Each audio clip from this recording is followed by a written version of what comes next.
Aujourd'hui, j'ai envie de vous parler d'un sujet très sérieux, mais avec le sourire.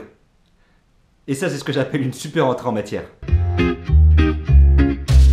Vous le savez très probablement pas, mais je suis adopté. Oh putain, c'est un étranger! Vite, cassez-vous, cassez-vous, cassez-vous!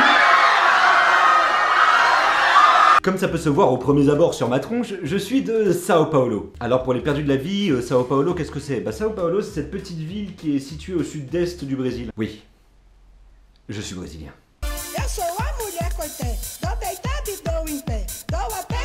Ce qui me fait marrer, c'est que d'un point de vue personnel, j'ai l'impression que les gens de manière générale voient l'adoption comme si c'était quelque chose d'affreux.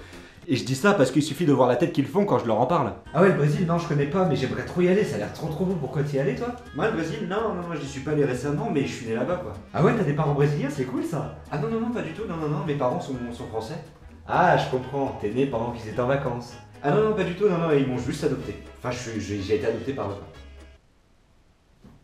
Quoi, qu'est-ce qu'il y a? Ça doit être affreux ce que tu vis, putain, mec. Ah, t'as été adopté? Oh putain. Ah, excuse-moi, je joue tellement mal. Et si aujourd'hui je décide de vous parler aussi ouvertement de mon adoption, c'est parce que tout au long de ma vie, on m'a posé des questions qui sont un peu bizarres et j'aimerais bien les mettre au grand jour et y répondre une bonne fois pour toutes. Voici un petit top 6 des questions les plus bizarres sur l'adoption. T'es brésilien? Ah bah c'est génial ça, tu parles brésilien? Non? Ah bah t'es pas brésilien alors? Ouais, dit comme ça, ouais, il a pas tort. Du coup, tes parents actuels, c'est tes vrais parents? Alors juste un petit truc les gars, utilisez les bons termes. À la rigueur, le terme parent adoptif pour parler des personnes qui m'ont mis au monde, ça c'est acceptable. Mais vrais parents, ça fait genre mes parents actuels, mes parents adoptifs m'ont volé, me maintiennent caché hors du monde et ne veulent absolument pas que j'en sorte. Tu vois, un peu comme Mère Gothel avec Réponse, tu vois. Genre, sauf que moi je n'ai pas de cheveux magiques. Mais j'ai une énorme baguette magique. Bon, où est-ce que j'en étais? Non mais en vrai, oui, ce sont mes vrais parents, parce que certes, ce ne sont pas mes parents de sang, mais ce sont mes parents du cœur, et pour moi, c'est ce qui compte le plus. Tu es arrivé comment en France? Eh ben tout simplement, le plus naturellement possible, dans la soute d'un avion FedEx à l'âge d'un mois. Non, je te fais marcher, non, c'était pas un avion FedEx. Est-ce que t'as déjà remercié tes parents adoptifs? Ah, remercier de quoi? Non, juste pour information, en fait, mes parents... S'ils ont adopté, c'est pas pour faire la charité, hein, c'est parce qu'ils voulaient avoir des enfants qu'ils pouvaient élever. S'ils voulaient pas d'enfants, ils auraient tout simplement pas adopté, hein, et ils ne s'appellent pas Brad Pitt ou Angelina Jolie. Ça se saurait. Tu es brésilien, ça veut dire que tu dilais de la coke? Ouais, et toi, t'es picard, ça veut dire que tu baisais ta... Non mais non, vous êtes stupide, évidemment que non, je ne deal pas de coke. Par contre, depuis ma plus tendre enfance, je posais dans un K47 et le soir, j'aime bien me balader en robe dans le bois de Boulogne et insister pour que les gens m'appellent mademoiselle. A ton avis, pourquoi sur ma chaîne YouTube je m'appelle Mathias Dame? Par contre, chut, hein, ne dites rien à ma copine, hein, je vais lui faire la surprise pour la Saint-Valentin. T'as toujours vécu en France? Ah bah t'es plus français que brésilien alors. Bah justement, je voulais en parler de ça. Évidemment que oui, je me sens plus français que brésilien parce que mes parents sont français, j'ai toujours vécu en France, donc c'est normal que j'ai plus d'attaches en France qu'au Brésil. Mais bizarrement, même si je n'ai jamais foutu les pieds là-bas, je me sens étrangement attiré par le Brésil. Mais ça, c'est pas réciproque, je m'explique. Aux yeux de l'État français, je possède la nationalité française. Aux yeux de l'État brésilien, je possède la nationalité brésilienne. Mais, évidemment, pour que je garde ces nationalités-là, il faut que mes papiers soient à jour.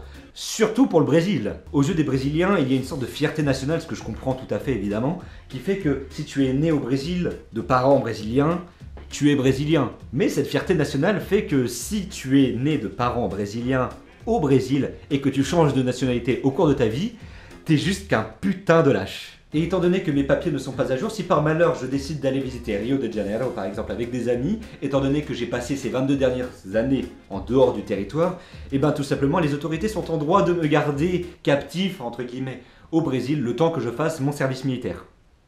Non, mieux, ils sont capables de me mettre en prison pour désertion. Et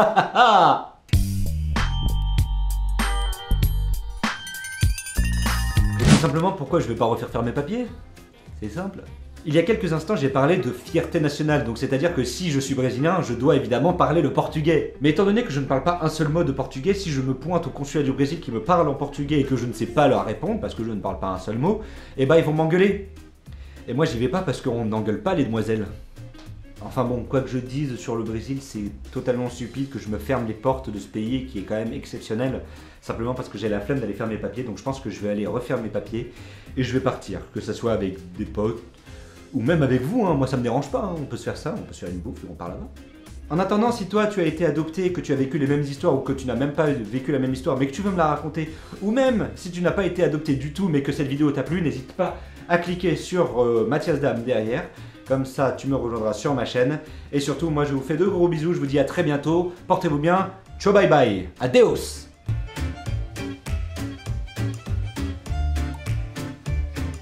Hey, avant de partir, si tu en veux plus, alors surtout n'hésite pas à me rejoindre sur les réseaux sociaux. Tu verras, je suis super actif dessus et en plus on pourra te raconter des blagues. Ça sera super amusant ma gueule. Bon allez, trêve de bavardage, je t'attends, alors rejoins-moi vite.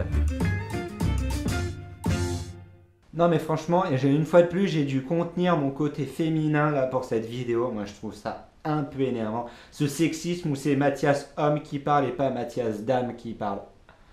T'as compris la blague ou pas?